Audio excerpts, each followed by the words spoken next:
जय जगन्नाथ।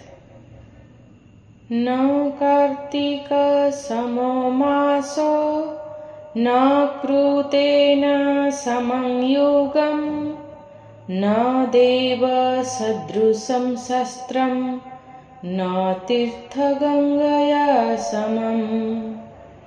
कार्तिक मास सम मास नहीं, सत्य युग परी युग नहीं, वेद सदृश शास्त्र नहीं एवं गंगा नदी तुल्य तीर्थ मध्य नहीं।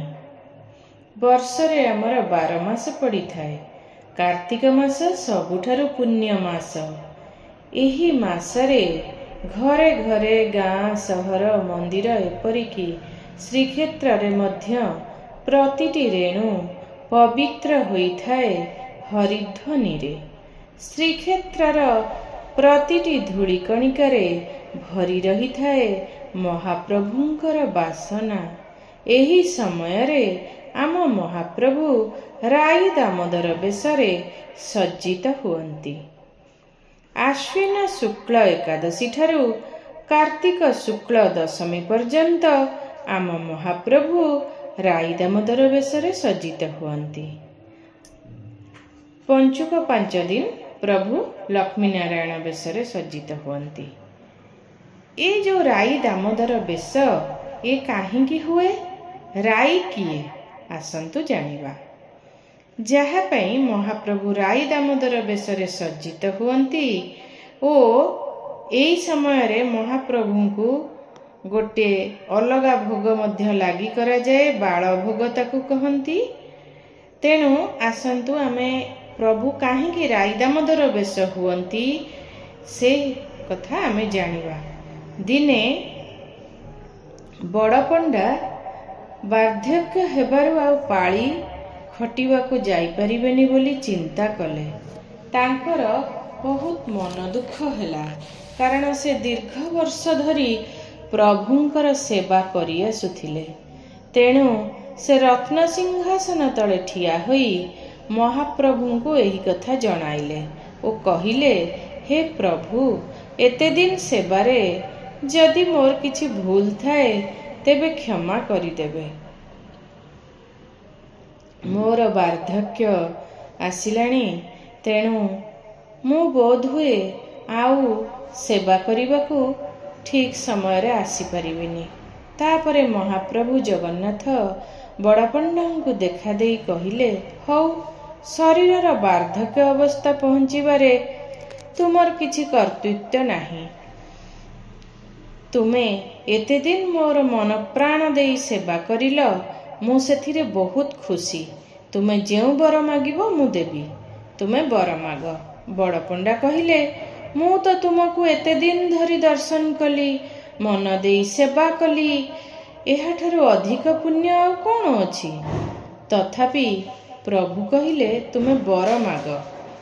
तापरे बड़पंडा कहउछंती, महाप्रभु, मोर एक झियो अछि, तार नाम हेउछि राई। से पिला दिनरु श्रीकृष्णଙ୍କ फोटो धरी पूजा करे, भक्ति करे ओ भल मध्य पाए। तुमे ताको थरे दर्शन दियंतनी? महाप्रभु कहिले, हौ मु ताको काली दर्शन देबी। एही कथा बड़पंडा तांक झियो को कहिले। राई मन खुशी रे नाची गला। बड़पंडा झियो ना राई, राई मन खुशी रे नाची गला। महाप्रभुंक दर्शन पाई तार मनरे प्रबल उत्साह जागृत हैला। ता परदिन से श्रीकृष्ण को पूजा करी नाम जपरे लागि गला सत, किंतु मनरे तार अपूर्व उल्लास और आनंद थाए। कारण महाप्रभु कहिछंती बड़पंडा को से दर्शन देवे बोली कि आज महाप्रभु दर्शन देवे, एई कथा चिंता करी करी राई तार नाम जप करिछि। राई दिन जाक नाम जप करी सोई पड़िछि। तापरे जगन्नाथ आसीछंती। जगन्नाथ देखा देही कहउछंती, राई राई उठु देखे, मु पतते देखा करिबाकू आसीछि। तू मते खोजुथिलु ना, देख मु आसीछि। ରାଇ ଉଠିଛି। ଭଗବାନ କହିଛନ୍ତି ମୋତେ କି ବର ମାଗିବୁ ମାଗେ, ମୁଁ ତ ପୂଜାରେ ସନ୍ତୁଷ୍ଟ। ରାଇ କହିଲା, ମହାପ୍ରଭୁ, ମୁଁ ଆପଣଙ୍କୁ ଦର୍ଶନ କରି ଧନ୍ୟ ହେଲି। ମୁଁ ଆଉ କି ବର ମାଗିବି? ମୁଁ ତ ତୁମ ବିନା ଆଉ କିଛି ଜାଣେ ନାହିଁ। ମୁଁ ତୁମକୁ ହିଁ ମାଗୁଛି। ଜଗନ୍ନାଥ କହିଲେ, ଏହାର ଅର୍ଥ କ'ଣ? ରାଇ କହିଲା, ମୁଁ ତୁମକୁ ବର ରୂପରେ ପାଇବା ପାଇଁ ଚାହୁଁଛି। ତୁମେ ମୋତେ ଗ୍ରହଣ କର। ମୁଁ ପିଲାଦିନରୁ ତୁମର ପୂଜା କରି ଆସୁଛି। ଜଗନ୍ନାଥ କହିଲେ, ମୁଁ ସଂସାରୀ, ମୁଁ ବିବାହିତ, ମୋର ଏକ ସ୍ତ୍ରୀ ଅଛି, ତାଙ୍କ ନାମ ଲକ୍ଷ୍ମୀ। ସେ ବଡ଼ ଦେଉଳରେ ମୋ ସାଙ୍ଗରେ ରହନ୍ତି। ରାଇ କାନ୍ଦିଲା, ମୁଁ ତ ତୁମ ଛଡ଼ା ଆଉ କାହାକୁ ବାହା ହେବିନି। ଜଗନ୍ନାଥ ବଡ଼ ଅଡ଼ୁଆରେ ପଡ଼ିଗଲେ। କହିଲେ, ରାଇ, ଆଉ କିଛି ବର ମାଗ। ହେଲେ ରାଇ ତା ଜିଦରେ ଅଟଳ ରହିଲା, କାରଣ ସେ ପ୍ରଭୁଙ୍କ ଛଡ଼ା ଆଉ କିଛି ଜାଣେ ନାହିଁ। ମାଗିବ ବା କ'ଣ? ଶେଷରେ ଜଗନ୍ନାଥ ଗୋଟିଏ ସର୍ତ୍ତ ସହିତ ରାଜି ହେଲେ ବିବାହ ପାଇଁ। ଜଗନ୍ନାଥ କହିଲେ, ହଉ, ମୁଁ ବିବାହ କରିବି, କିନ୍ତୁ ବିବାହ ପରେ ତୁମେ ଶ୍ରୀମନ୍ଦିରକୁ ଯିବ ନାହିଁ। ରାଇ କହିଲା, ହଉ। ତାପରେ ବଡ଼ ପଣ୍ଡା ତାଙ୍କ ଝିଅ ସହିତ ଜଗନ୍ନାଥଙ୍କର ବିବାହ କରାଇଦେଲେ। ରାଇ ବାପ ଘରେ ରହୁଥାଏ। ଦିନେ ନାରଦ ସେଇପଟେ ଯାଉଥିଲେ। ସେ ବଡ଼ ପଣ୍ଡା ଘରକୁ ଆସିଥିଲେ। ବଡ଼ ପଣ୍ଡାଙ୍କୁ କହିଥିଲେ ଯେ, ତୁମେ କ'ଣ ଝିଅ ବାହାଘର କରିସାରିଲଣି? ବଡ଼ ପଣ୍ଡା କହିଲେ, ହଁ। ନା କାହାକୁ ବାହା ଦେଲ?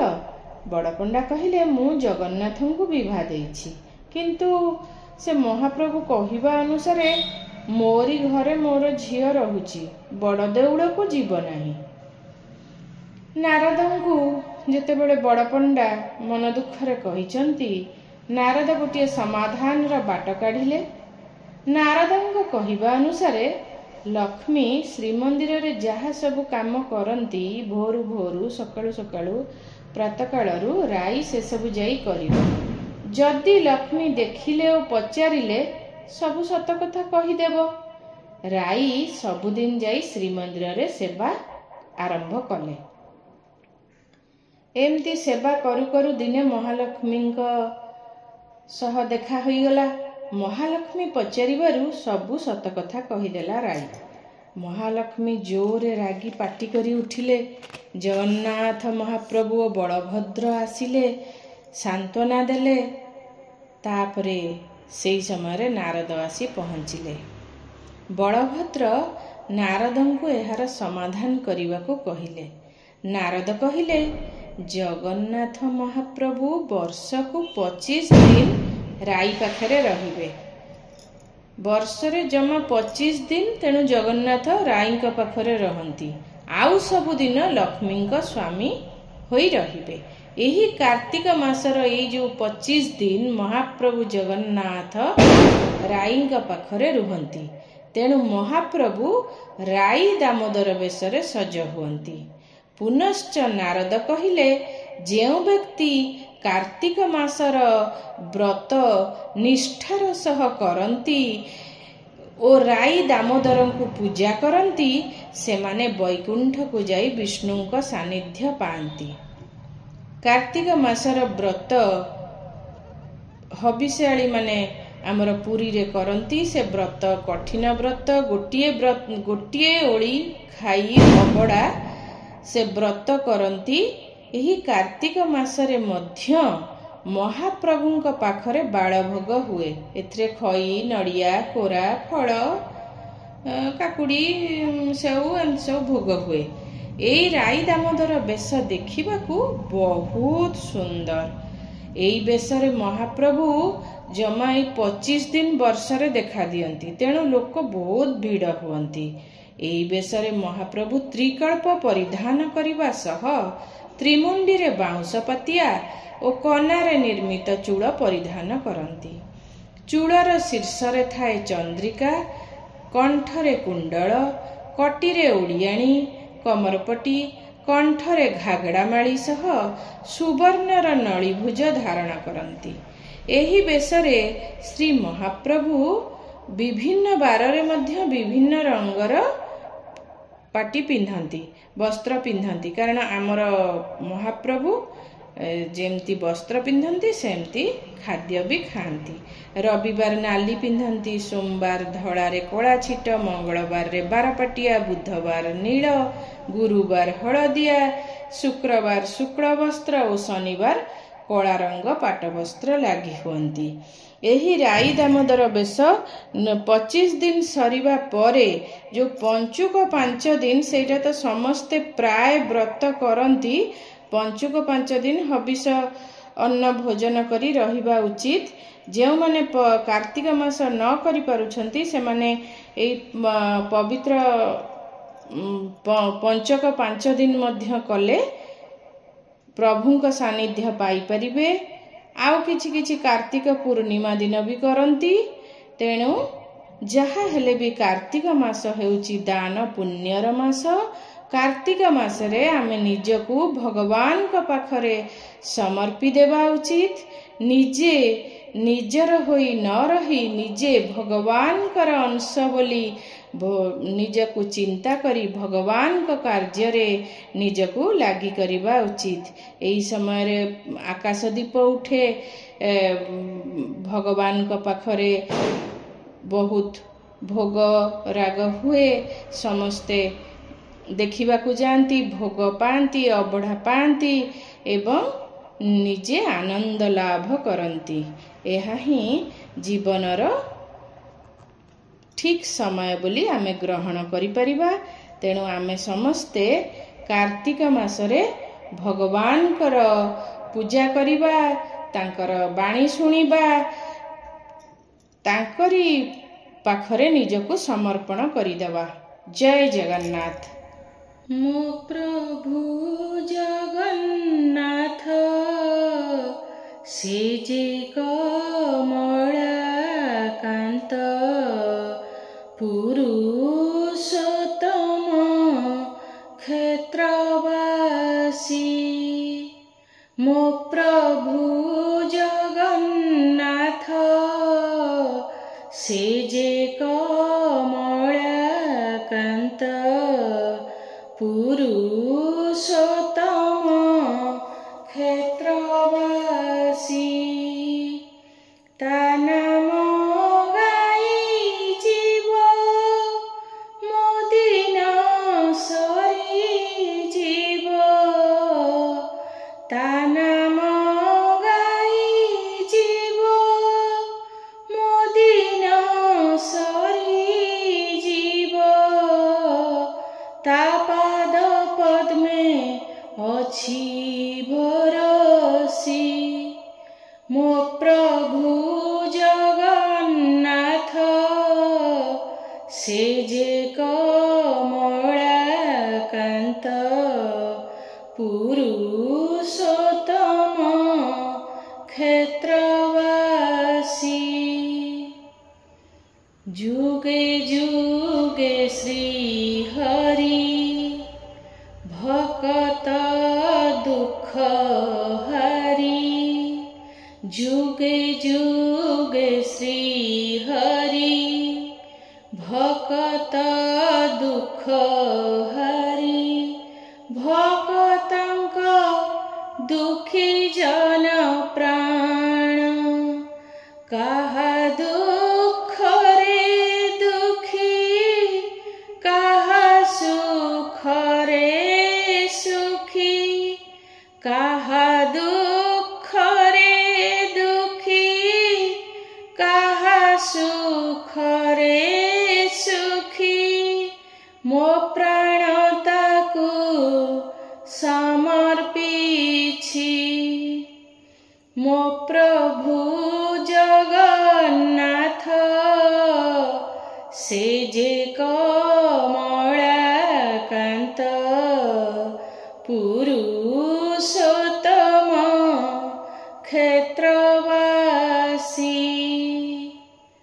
ତା ରୂପ ଦେଖି ଶାନ୍ତି, ତା ନାମ ଗାଇ ମୁକ୍ତି। ତା ରୂପ शांति ता नाम गाई मुक्ति से मोहर गति मुक्ति प्राण जुग जुगर साथी अभेद तार प्रीति जुग जुगर साथी अभेद तार प्रीति ता छंदा चरणे मुदासी मो प्रभु जगन्नाथ से जे कमलाकांत पुरुषोत्तम क्षेत्रवासी ता नाम गाई जीव मोदिन सरी जीव ता नाम गाई जीव मोदिन सरी जीव ता पाद पद्मे अछि भरसी मो प्रभु जगन्नाथ से जे कमलाकांत पुरुषोत्तम क्षेत्रवासी पुरुषोत्तम क्षेत्रवासी पुरुषोत्तम क्षेत्रवासी। जय जगन्नाथ।